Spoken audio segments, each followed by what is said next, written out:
My favorite thing about Shipt since I signed up for Target Circle 360? No price markups when I order same-day delivery from tons of local stores. Only a handful of alcohol retailers and items don't count. I won't lie, I've had too much fun being like, markups on groceries? Not in my fridge. Markups on pet food? Not for my DOG. Markups on tools, electronics, home goods, meds? Not in my house. Anyway, it's awesome. Order now at shipt.com/360. Terms apply. Are you a forward thinker? Then you need an HR and finance platform that thinks like you do.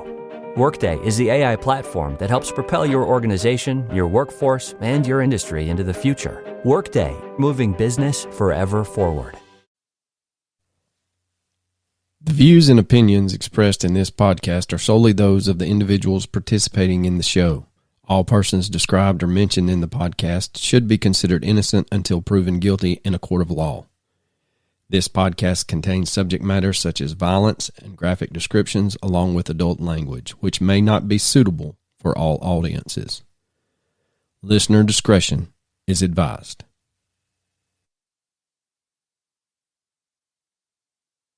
If aliens from other worlds exist, what is their fascination with our cattle? Roswell, Area 51, Wyoming. All places where virtually no one lives. Therefore, all places an intelligent being from outer space may choose to land their unidentified flying object. Join us tonight as we bring you the case of one such incident that occurred in Wyoming in the 1970s. You're listening to the Mysterious Brews podcast, and tonight we bring you the case of Pat McGuire's UFO abduction.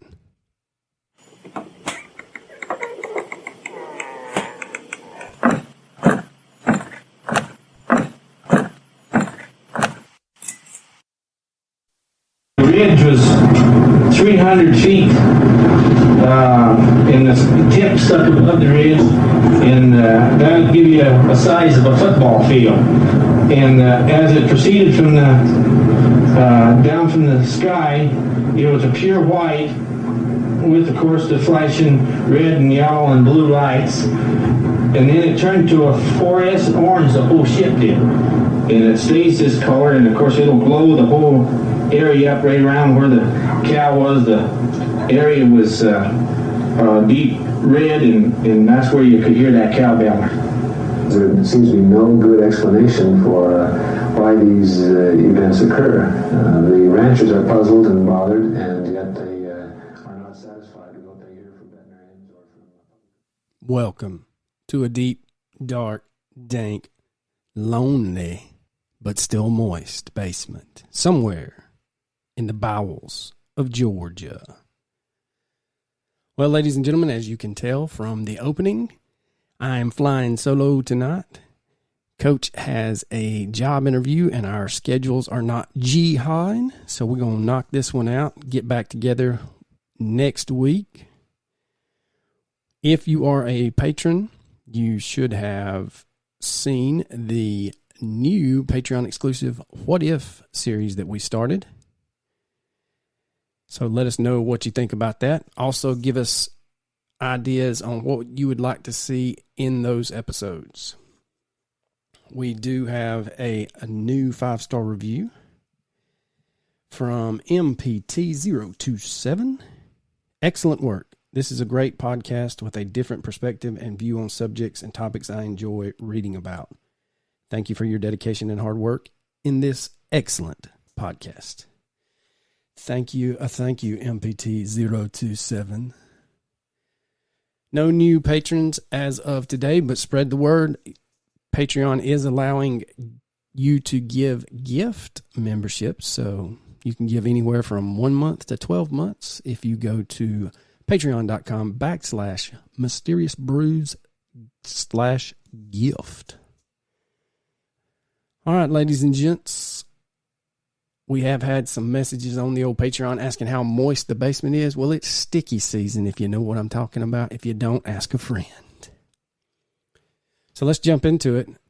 Tonight we're bringing you the case of Pat McGuire's UFO and abduction. They are something that'll give you a little scratch of the brain.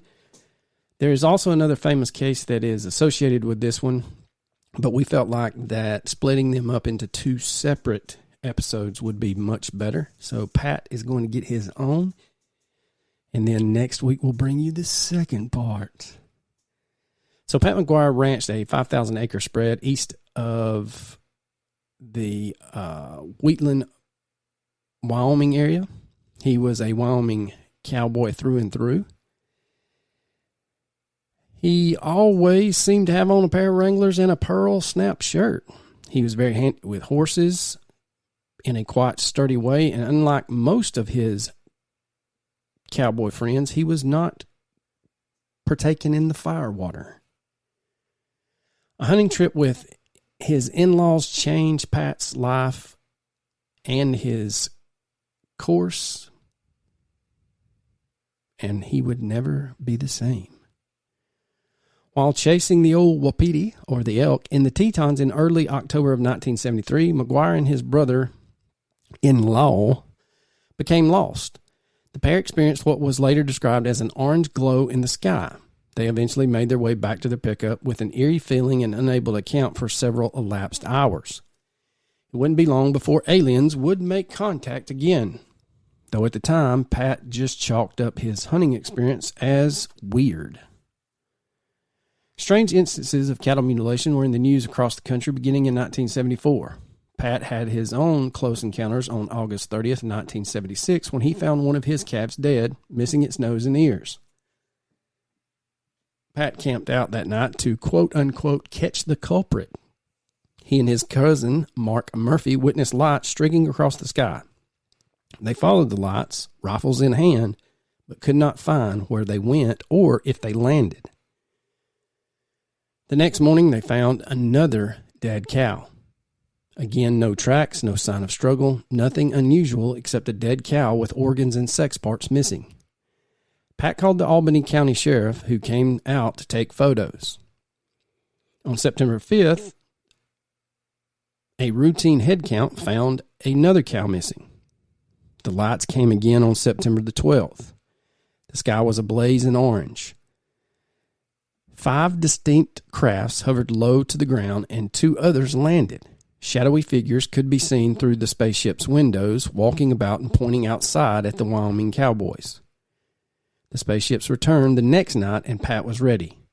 He snapped several photos of the scene, Polaroids. Oddly and predictably, none of them came out.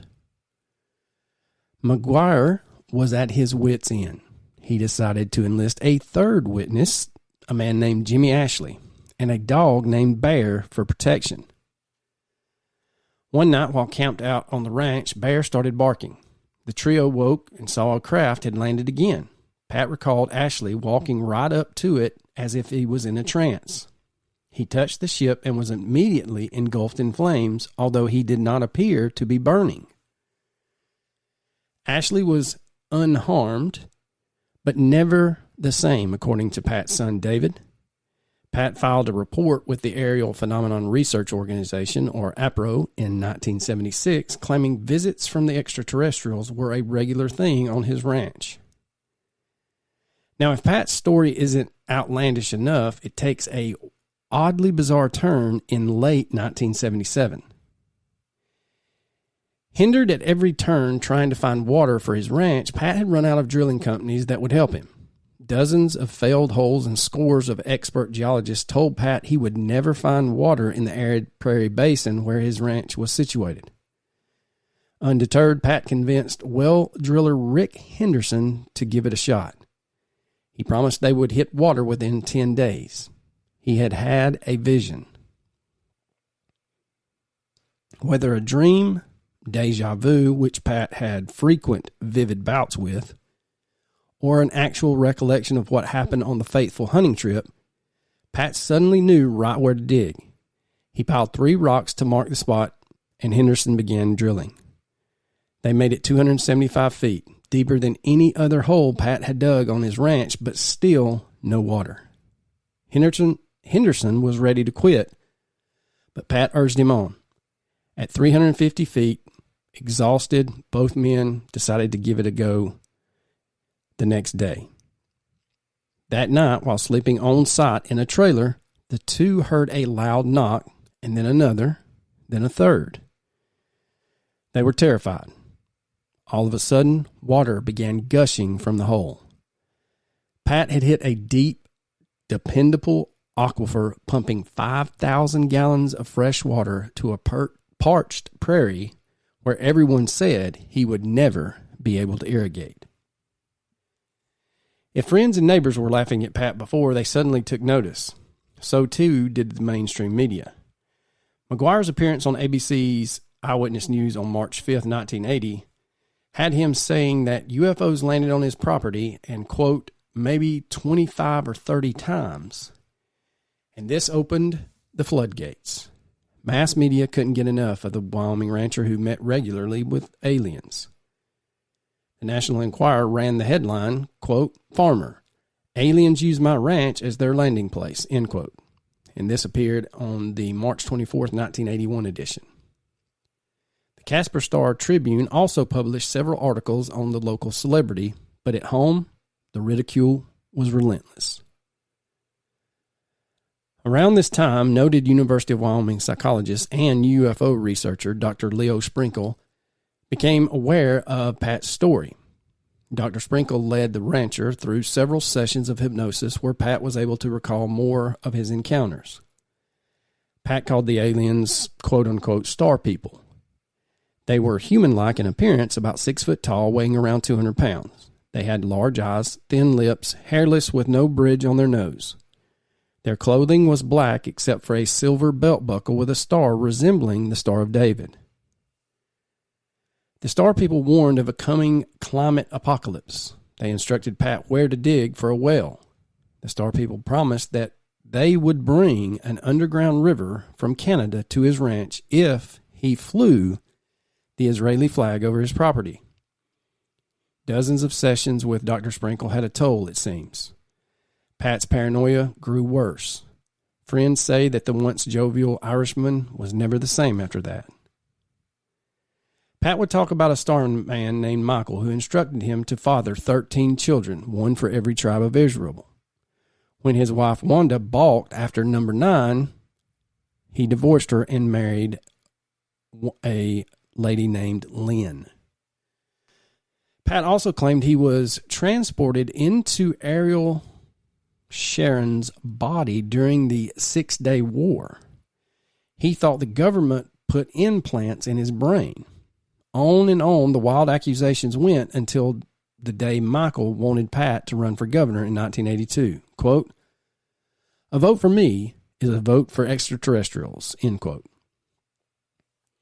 And this is this is what Pat proclaimed during his first election campaign rally at a local shopping mall. He lost to the 3-term incumbent Ed Herschler by a staggering margin of 44,396 votes to 7,720 in the Democratic primary. His grasp with reality was slipping. Pat fell into financial ruin, and his property was foreclosed on. It is actually now owned by the University of Wyoming, including the well. Pat's friends abandoned him, so did his family, and unfortunately Pat died destitute on May 14th, 2009, at the age of 67. And this would be the end of the story, but his estranged son, David Rydell, wrote an article published on June 26, 2003. In it, he details regretting the fact that he shunned his father and didn't believe his UFO claims. I have picked out parts of the article that I will read to you now, and it kind of gives you an insight into what was going on with Pat and his family. And this is David speaking. "My dad was a famous alien abductee. I thought he was a joke. Now, I'm not so sure. There's one video available on the internet concerning my father, Patrick McGuire, and that's the clip that I played at the opening."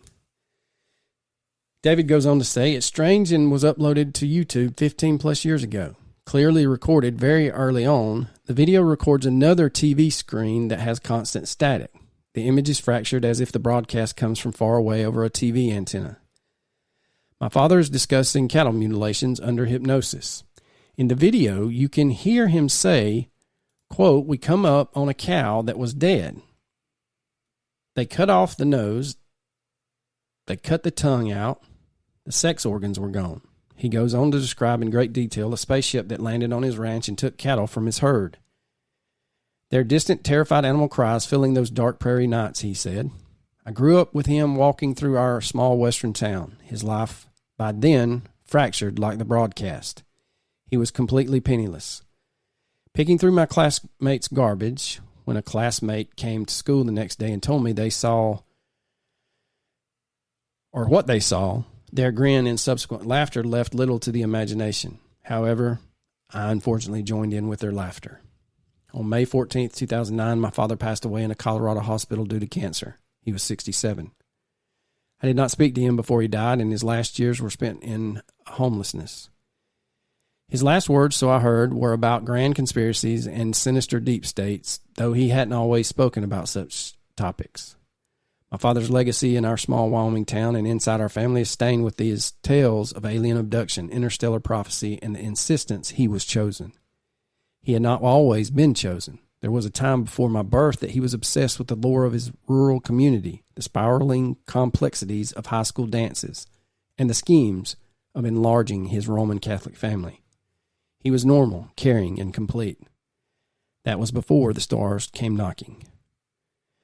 When I first saw the bold headline, "Intelligence Officials Say United States Has Retrieved Craft of Non-Human Origin," published June 5th of 2023, in the debrief, I initially didn't think about whether the headline was true. I didn't contemplate what the recovered crafts might look like, or that non-human was just another euphemism for the same thing we had been talking about since 1947.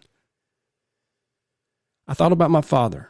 I can see him now as though he were alive today, black cowboy hat tilted, face and hands cracked by the high-planed sun, saying, "Who's laughing now?"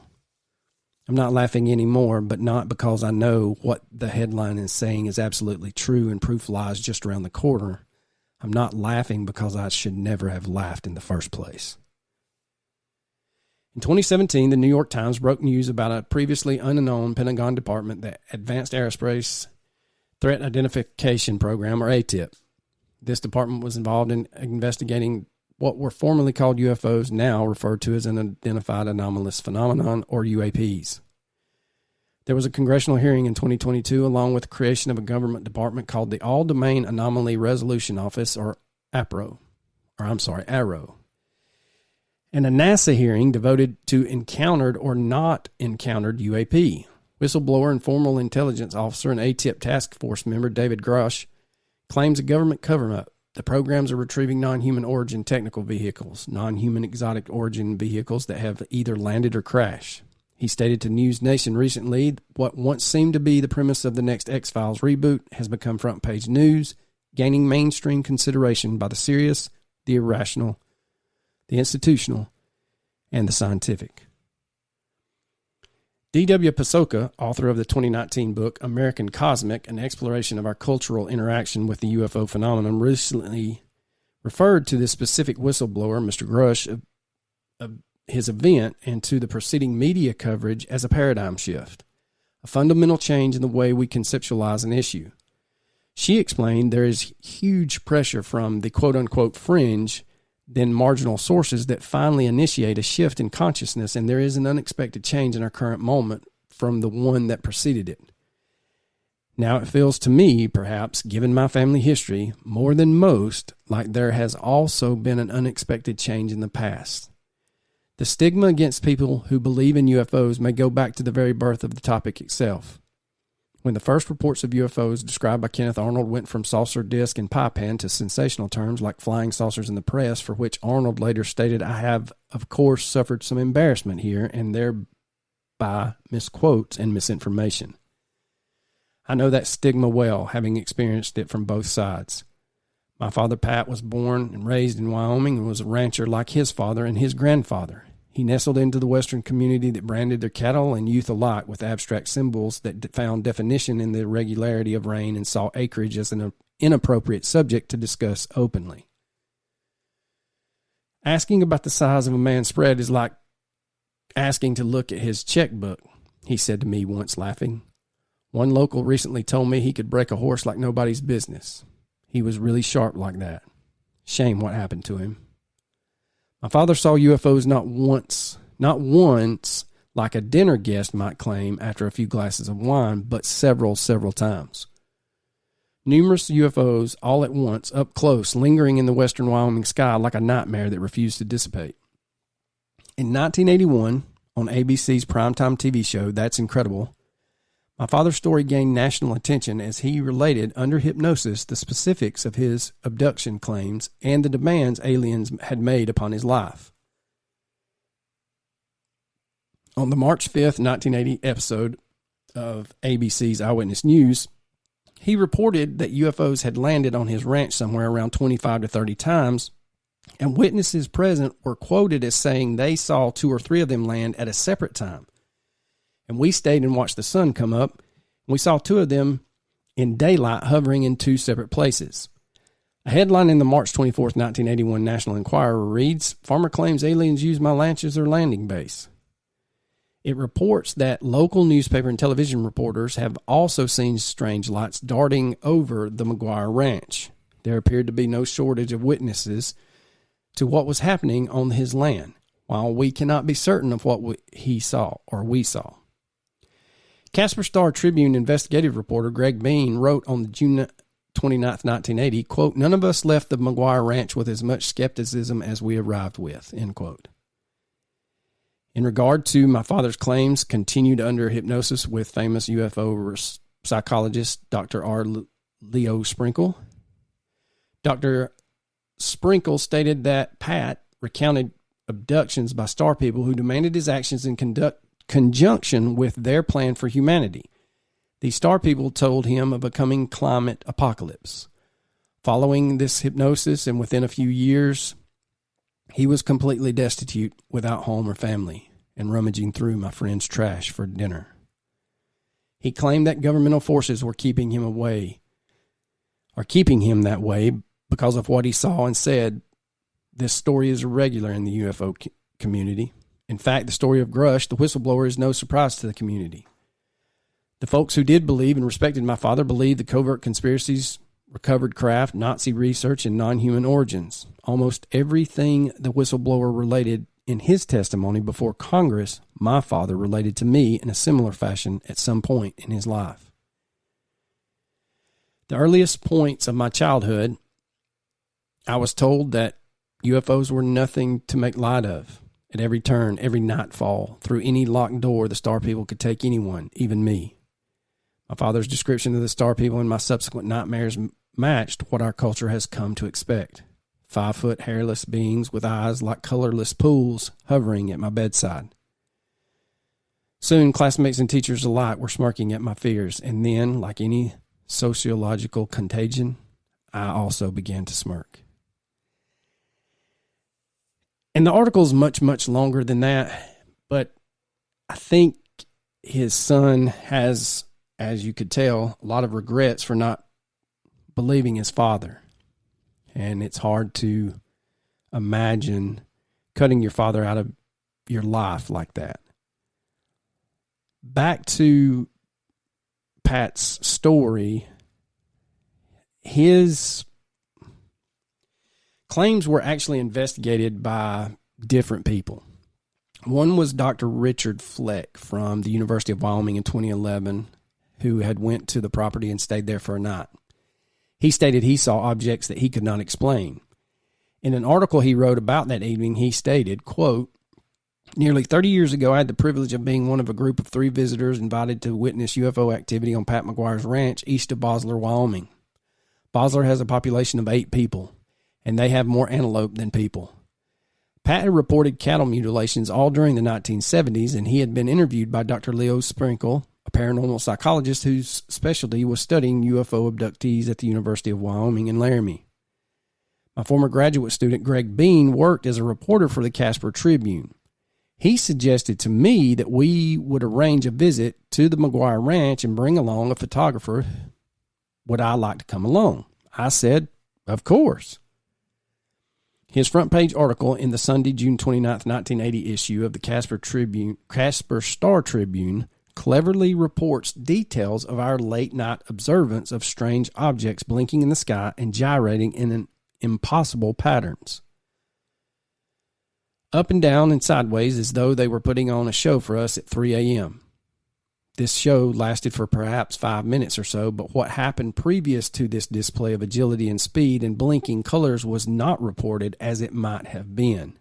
Too unbelievable for newspaper readers.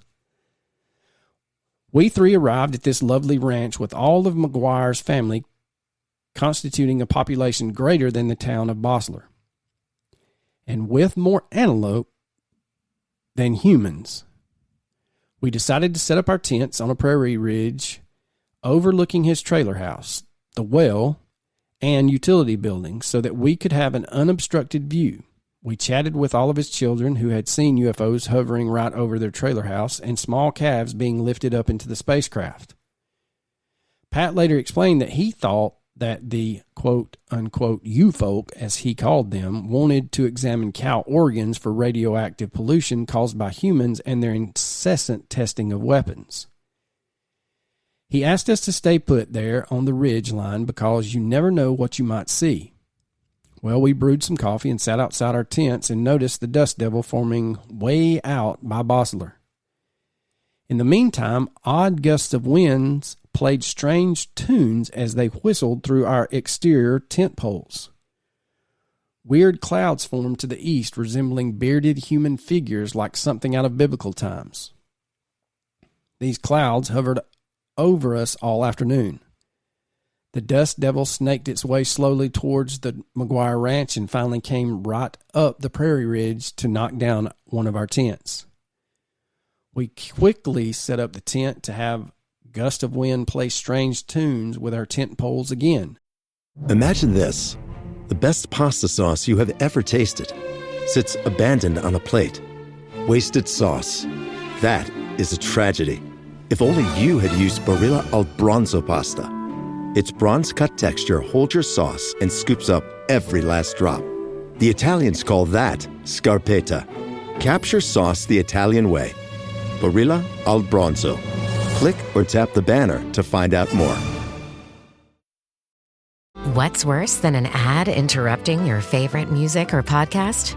That uninspired coffee you've been drinking while working, which is why Flavia is elevating your everyday coffee experience. Now you can enjoy cafe-quality beverages like coffee, tea, frothy lattes, and creamy hot chocolate made right in your home office, actual office, or wherever you want to upgrade your mug with bold, delicious flavors. Visit Flavia.com to shop the collection of machines and beverages now. Another dust devil formed way out by Bosler. It snaked its way towards us and came up the ridge to knock down our tent for a second time. We were getting a little perturbed. We set up the tent again, and yet a third dust devil formed. This time all three of us stood up, held on to the tent. The third dust devil snaked its way right up to us and lifted the three of us off our feet, and we rolled down the other side of the ridge. Rolling in canvas, we laughed out loud, saying, McGuire's UFOs are made of canvas. I thought to myself, if, quote-unquote, you folk really exist, they sure as hell have a sense of humor. We had some supper and continued talking with Pat until it became dark, but nothing else happened until 3 a.m. when a 5-minute dance of multicolored UFOs took place. Pat insisted that they deliberately put on a show for us. Their gyrations were so quick and erratic that Richard, the photographer, could never quite get a focus on them. The next day, we thanked the McGuires and returned to Laramie to my house for lunch. My wife, Mara, said that we all looked very strange and distant. She had never seen 3 people who quite behaved as we did, as though we were from some other planet. It took us all afternoon to regain our composure from the visit to a strange, unearthly ranch. The remains of this ranch currently lay beyond a barbed wire enclosure with no trespassing signs. McGuire himself, along with other witnesses, had seen calves getting lifted up in the air. There were cattle mutilations ongoing, but again, his life was ruined because he brought this up. People's lives should not be ruined over this. Now, there was an article that was published on July 28, 2002 about an incident that happened in 1920. And then in the 1973, the Hawkeye, they ran a series of stories about 3 strange circles found near Mud Creek Recreation Area in Henry County that formed a triangular pattern. Some people believe that this pattern found in the area was evidence of an extraterrestrial spacecraft landing. Now, the story about Mud Creek rings continued through 1973 and spurred other stories to emerge, including a man's fantastic and yet vivid account of a possible alien visitation 53 years earlier. So on October 28th, 1973, the Hawkeye included a story about Mount Pleasant resident Clark Lynch, 75 at the time, but has since passed away, who related this story that allegedly took place in 1920. Mr. Lynch claimed that at about 10 a.m. on June 3rd, 1920, he was what he later came to believe, or he saw what he later claimed to believe, was an extraterrestrial spacecraft land while he was fishing. Lynch said he was working his father's farm 6 miles northeast of town when he took the afternoon off to go fishing. Quote, "I remember the year because I'd gotten married in January of 1920, he said, adding he was able to remember the exact date because it was his birthday. While fishing, Mr. Lynch saw an egg-shaped object the size of a cream can, I have no idea, land silently about 15 feet from his riverbank position. The object sat there for about 15 minutes, not bothering him, and he wasn't about to bother it. According to the report, quote, "I wasn't in any hurry to jump up and run over to it, and I'm glad I didn't. It might have killed me. Just when I thought about going over to take a closer look at it, it took off without any sound and without turning the grass where it had pressed down." Mr. Lynch said the object left no damage or burn marks on the grass where it had landed. The blue and translucent object would have been camouflaged in the sky. Quote, "I didn't know what to believe about it at the time, and I still don't. I've concluded that it wasn't anything from Earth because of the object's small size," end quote. Mr. Lynch had said it couldn't have been occupied by intelligent life as we know it. Mr. Lynch observed that his sighting differed from other UFO reports because the object he saw moved slowly, probably about 4 or 5 miles per hour, and was small and apparently lightweight. It took 35 years until 1955 for Mr. Lynch to tell his story to anyone. Quote, "You don't talk about your flying saucers in 1920, he said. And that, ladies and gentlemen, is the story of Pat McGuire and his extraterrestrial ranch. Like I had played at the beginning of the episode, there is that YouTube video that his son references in the article that he wrote. You can also find the full article that he wrote and read through it. But it was not something that supposedly was uncommon, especially with elk hunters in the 70s or ranchers in the 70s. And like Mr. Lynch, if you saw something like that back then, you just kept your mouth shut because you knew the ridicule would come, which is disheartening to say the least. Now, there is another story that I teased earlier, and that is, let me find it. Where's that? Carl Higdon's story. Both of these are referenced in the Missing 411 UFO documentary. I think it's Missing 411, the UFO Connection. It's how it's titled. So if you've not witnessed, or if you've not seen that, it's very good. David Paulides, of course, talks about things going on and how there may be a UFO connection. I feel like Carl Higdon's story that occurred, close to Pat's and around the same time period. I believe Carl's happened in October of 74. But again, we have a full episode of that we will be discussing next week. And then Seems like we're on a little UFO kind of tangent here, but we're going to wrap this up with an episode on the Hopkinsville Goblins. So if you know about the Hopkinsville Goblins and the small town of Kelly, Kentucky, buckle up, Buttercup, because it's going to be a good one. Well, Coach isn't here for me to ask if he has anything to add, but one thing I will let you know is deuces.